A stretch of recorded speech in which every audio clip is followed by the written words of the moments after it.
I think I'm gonna, we did not discuss it, but I'm gonna announce the fact that it's one of the last day of Guy at the office. For me, obviously, Guy and I have been working together for so long.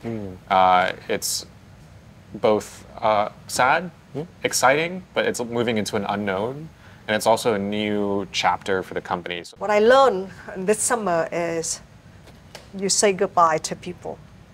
And it is always hard for me. But then knowing work is a bigger dimension than just a company itself, an office itself, so people who are currently working here. I know that, I believe in legacy. I believe in what we've done and what we, driving ourselves together at some better place. I'm sad to see Gabe leave. I know I'm gonna see him at Have a Sip, the bar. It mixed with excited to see the change and new energy as well. And I guess what tied me here in this company is the mission, and I will go with legacy of old buddies and then new energy of new buddies toward the mission.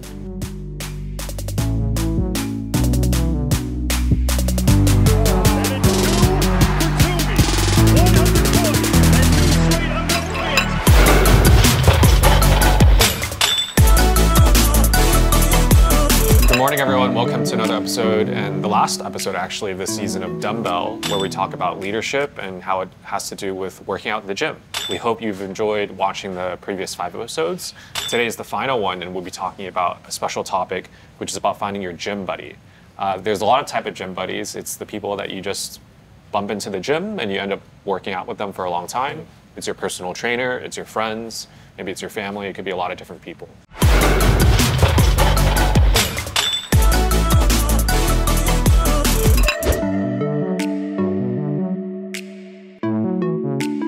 I would say motivation, yes. If you go out with a friend, it's more fun. You can go together, you can enjoy the workout together.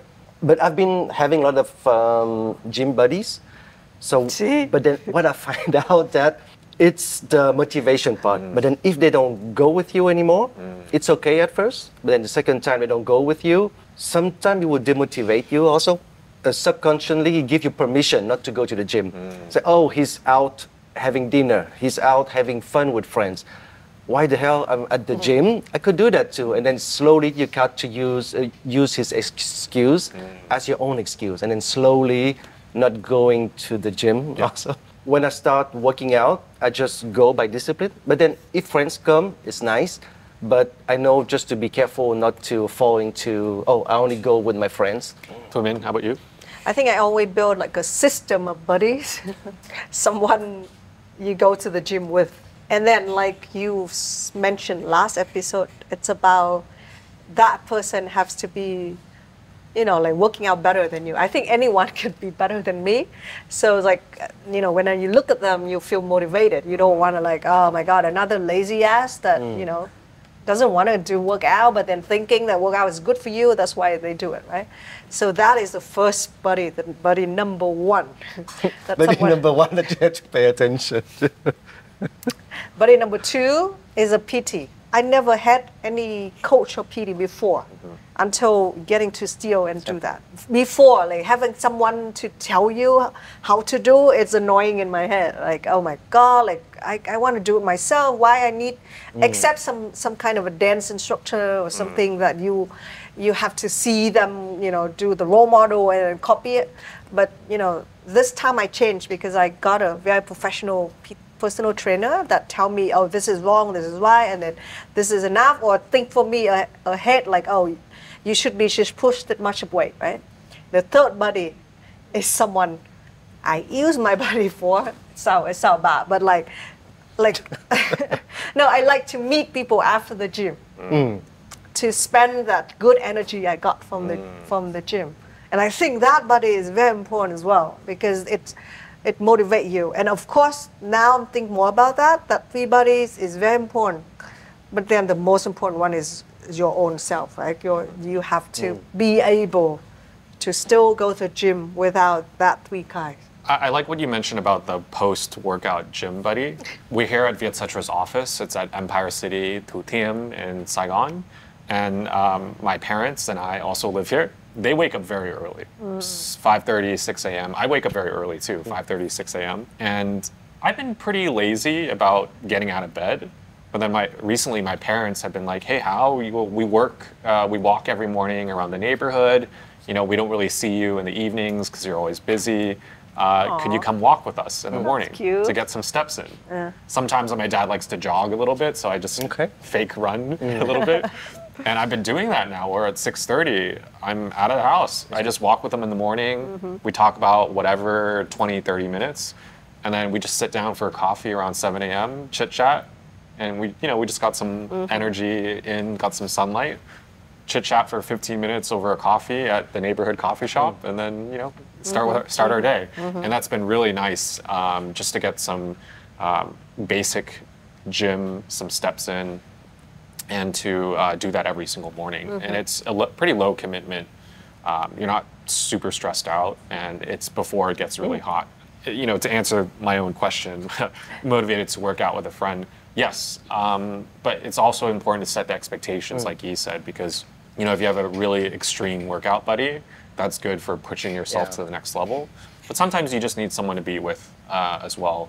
I know for me at least, I like to work out alone most of the time because I follow a certain regimen and not everyone has the same one. Like for instance, I love deadlifting. I'm not really good at it, but I love it. So I've been trying to do a lot of that. And if the friend I go with just doesn't like it, it's a bit discouraging as well because your plan is a little bit different. You work on different schedules. Your progress might be a bit slower if you do that too. And I think with gym, going to the gym is pretty like very alone, kind of nobody working out, because it's maybe you have a PT, you don't have a PT, it's all like it's you at that moment, right? It's not like when I do a dance class, for example, like it's always like forming a dance together. Now let's see one of our best buddy at the gym, which is a personal trainer, what they're talking about, finding buddies at the gym. Xin chào mọi người, mình tên là Dung, mình là huấn luyện viên cá nhân ở Tiêu, Sài Gòn. Đối với những người mà họ bị mất động lực sau một thời gian dài tập không có kết quả gì chẳng hạn, hay là một cái thời gian nghỉ break quá lâu, thì họ rất là nản và lười để quay lại phòng gym tập. Thì Dung thấy là mình có thể rủ rê thêm bạn bè, những người nào mà cũng có cùng một cái sở thích, cùng một cái mục tiêu tập luyện với mình. Theo Dung á, có những cái training buddies, những cái người mà thích tập giống như mình ấy, thì khi mà mình lười ấy thì sẽ có những người rủ rê mình đi tập, thì họ sẽ hướng dẫn cho mình những cái động tác mới chẳng hạn để mình tự challenge bản thân mình hơn, hoặc là có thể thử những cái bài tập đồng đội tương tác với nhau thì nó sẽ đỡ nhàm chán hơn là những cái bài tập thường ngày mình vẫn hay tập. Thì giống như là có ai đó hô hào hoặc là vỗ tay hoặc là push mình thì mình có thể đạt đến cái giới hạn của mình nhanh hơn chẳng hạn, và buổi tập ngày hôm đó sẽ rất là vui và hiệu quả. Tìm được một cái người bạn cùng chí hướng của mình, không những trong phòng gym hay là trong công việc cũng vậy. Thì khi mà mình có những cái điểm chung, chia sẻ những cái mục tiêu chung thì mình có thể cùng nhau đồng hành trên cái fitness journey chẳng hạn, hoặc là trong cái sự nghiệp tương lai và trong công việc cũng vậy. Thì mình có thể cùng nhau nắm tay nhau đi nhanh hơn, tiến xa hơn. I have a feeling that this is the only episode that I don't know how to apply at the gym and to work, because at work it's not about that. What do you think? Yeah, I think gym buddy is different because I think working out is very individual, but as a company, it's a team sport. So team sport, you function differently. Well, it's kind of individual, but if you play double, you need people to come with you. So I think, or soccer, when you play soccer. So a company is the same thing, it's a team sport. And team sport, I think, operate differently. I agree, and I love football. Of course, so we all recently know. Everyone sees in the news that the GOAT, the greatest of all time, Lionel Messi, moved to a new club in Miami, part of the MLS in the US, which is, the league is quite small and quite weak, but it's growing very fast. But anyways, he joined the club. I think there's 18 clubs, I think, in MLS. And his club is at the very bottom, like literally last place. And he's just joined, and he's taking them up the table now. but people are somehow motivated by him because I mean he's so good at what he does, and he's much more than a goal scorer too. He's a genuine like captain and can lead the team. The team now has moved up because of him, and they're playing all better because of this one person as well. But the point I was trying to make there, let me step back a little bit too, is through my own observation of working at Vietcetera, which is a Vietnamese company. I noticed in America, we have a very individual culture. Meaning, yes, there's great companies there, great teams, but every single individual has to be really good by themselves too. And even if they don't have good people around them, they can still somehow perform. But in Vietnam, it's very collective. And I think it has to do a lot with Asian culture and Vietnamese culture too. The team has to kind of all move together. And even if one person is weak alone, it doesn't really matter. They can keep going. So how do you find that balance too? I don't have the exact answer there, but I know at companies like in the US where you have a really strong individual, it'll just keep going anyways. People may not work super well together, but maybe it's the American culture where individuals can still rate themselves and their standards very highly, that they can kind of keep moving. In Vietnam, it's been not so much the case, I would say, in my experience, but if you can get the whole ship moving in one direction, it doesn't really matter who's on the ship, it just kind of keeps going. For me, the buddy at Vietcetera is not like some specific person or colleague. It's like, it's a type of people. That's exactly like I'm Vietnamese. I work in a lot of Vietnamese company, and I always have problem with, you know, imagine you go shopping. The best way to do is, okay, let's enter this mall together and let's meet back at this in 2 hours, right? That's the perfect way to do. Everyone in their own journey, and then this time we spent together, and then this mission that, you know, go shopping, buy a present for your loved ones, whatever, right? But then I always have problem like with Vietnamese. We always have to drag each other along all the way to the place that you don't want to. And I love at Vietcetera is like, okay, you do your own thing and you have to trust others on doing their own thing to be able to do this vision together. So I think my buddy at Vietcetera is the culture that when very first moment I decided to come here, and I see similar mindset, like people try to do the same, like they not necessarily depending on me to certain things. Everyone will run on their own speed, and then hopefully we go into the right direction. How to do that is another story, but I guess not depending on one buddy, but kind of build up a kind of system of buddy is still my way. Yeah. Out of this world, I make moves ahead of the curve. I'ma teleport you to another dimension, straight up out of this earth. I can't stop, I'm on a roll. Buckle up, we're taking control. Feel the vibration, no limitation. Got the power, let's go. Power. Now that's power. Power.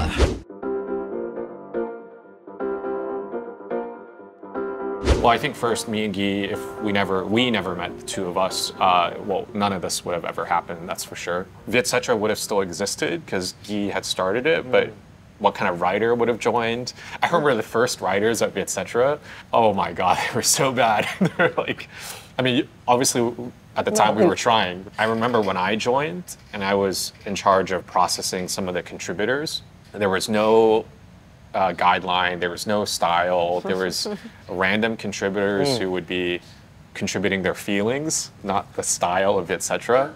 I remember one contributor wrote about his experience on Grab and why it was not very good, and I was like, you know, this is not, that's not our values, right? It's almost someone just asked him to write something just because we need content, which yes, we need content, but it has to stick to the values. But I just remember it took not that much effort. We were very new at the time, but just setting what we wanted, and then everything else would kind of follow. I mean, it is what it is because of what we put together. How will it be? I don't know. Because we knew that we kind of need somebody who is going to help us write more. So we got Hảo as a writer. I think everybody know the story. So you come here, you were helping with the writing, putting up all the meeting to meet people we should interview. So that's how it started. I just I still see like we started like this, right, with you and myself, and then after that when we switched to Vietnamese, Thùy Minh came in, and would it be something different? Probably, but then, yeah, it would still be Vietcetera somehow. I think our audiovisual productions probably would have been different. Our style today is very editorial-ish when it comes to AV and very conversation-based. But then again, we never really had a style before Thùy Minh joined. We did a lot of profile when we started, that's true. and so it's okay, we have to change from that because it's getting monotonous, always profiling people. So what was next? So how would it be? I think probably different, but then how different?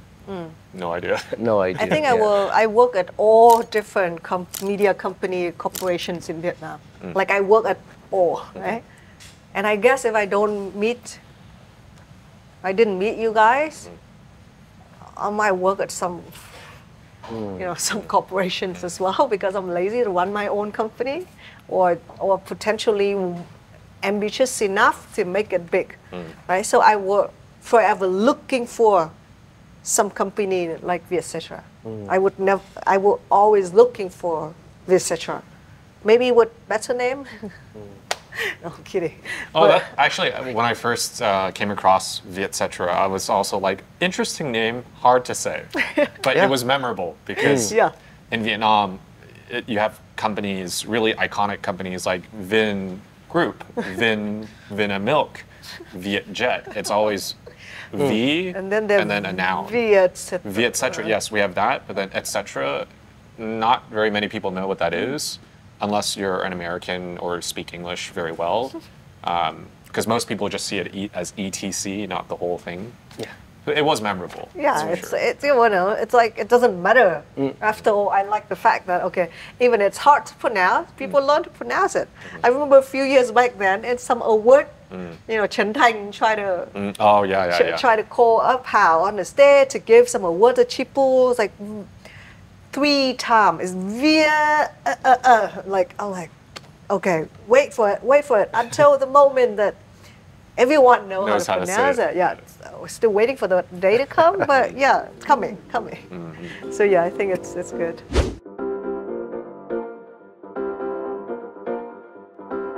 My quick answer is it can be. And how do you moderate that? For example, I recently left a gym. Not because the services were bad, they were actually really good. You did? Yeah. Without us knowing? Yeah, I know, yeah. And then you just tell us now at the last episode? Oh, really? And I switched gyms basically because the other one had just too many people that, I know and I enjoy seeing, but I just can't focus on working out. Just break my heart out. Sorry. Just break my heart. I need to get this get me session on this done. journey. And I don't want people to see how weak I am, so I decided to move gyms for that reason. I could still see myself going back to the other gym, for sure. But for what I needed at the time, I had a very particular workout plan as well. I just needed to have a different space. For me, leadership and management, it's like so much more harder. I would never choose to do that. I like to focus on my very professional profession, which is create content. But then, of course, I learned the hard way that if you can create your content or you hire people to do your content, and it's forever be this narrow, of audience, which is your audience. Having more people playing different roles and hand them the authorities of working together with you is always challenging, but always bring out something that you will be surprised. I'm a control freak myself. I like to manage which body is going with me to the gym, but at work I have to let go. I decided to let go since I stepped in Vietcetera. I believe that it's so much harder, but it surprised me more. Guy, what's I mean, distraction for the gym, I do get distracted sometimes, but because I'm just go around saying hi and say hi to people and build that kind of buddies system. So when you go to the gym, if you guys are not there, I still have some some people to hang around with, to make it more fun. But I'm not too distracted. I know I have 45 minutes to do my routine, so I just do that. And usually 45 minutes, I rest 1 minute in between, and I just keep doing. So I'm quite efficient on that part. I didn't see that at the gym. You No. always like talk to people. And Yeah, because I talk. smoking. Well, Guy's there for like 2 hours. We're there for 1 hour. Oh, yeah. I usually there for one, because after 45 minutes, I don't have more energy, so I have to put everything. So when you see me talking, it's probably that 1 minute. Okay. I can just do something else and then go back to. I'm sure it's more than 1 to the minute, gym. but it's okay.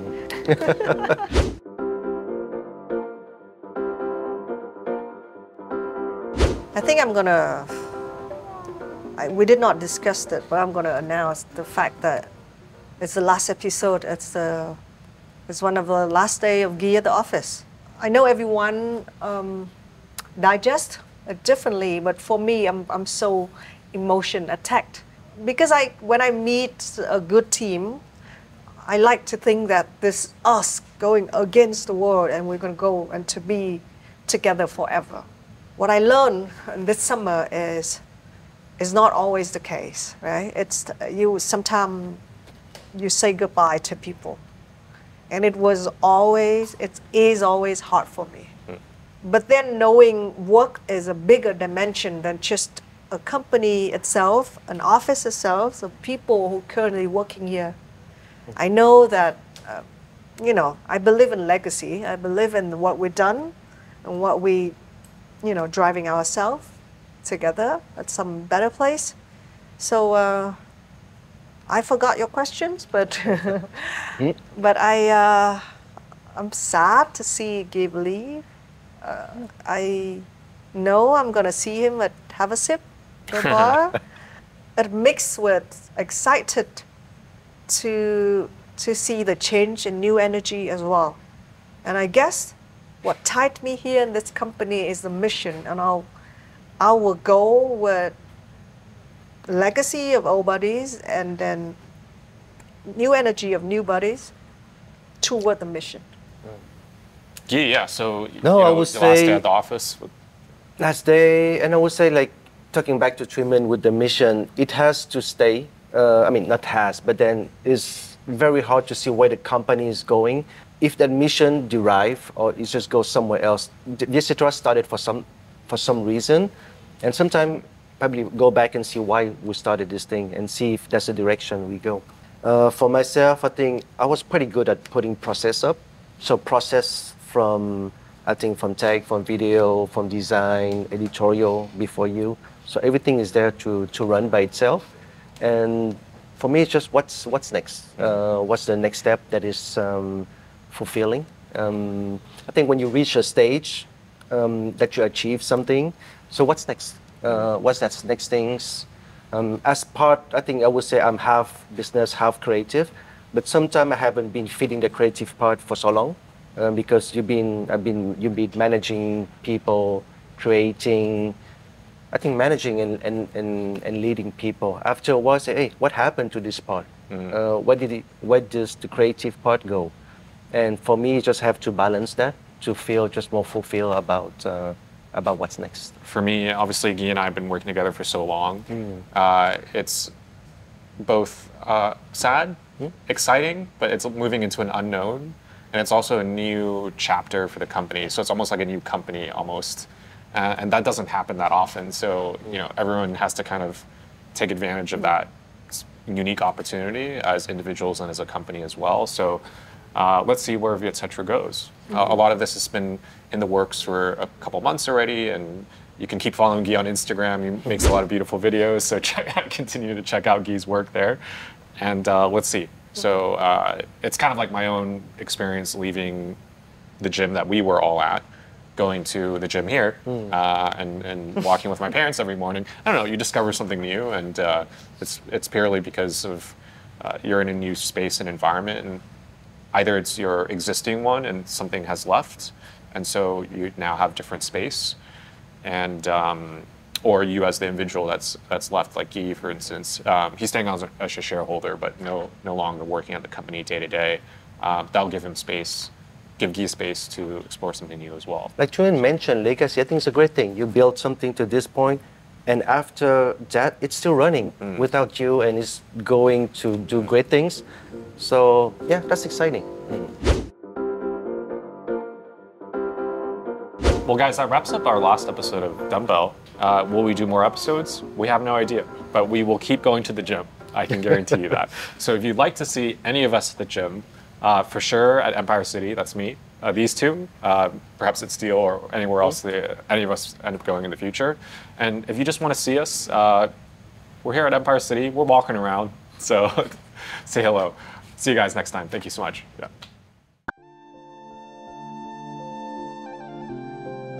Trời, không còn được gặp anh nữa sao?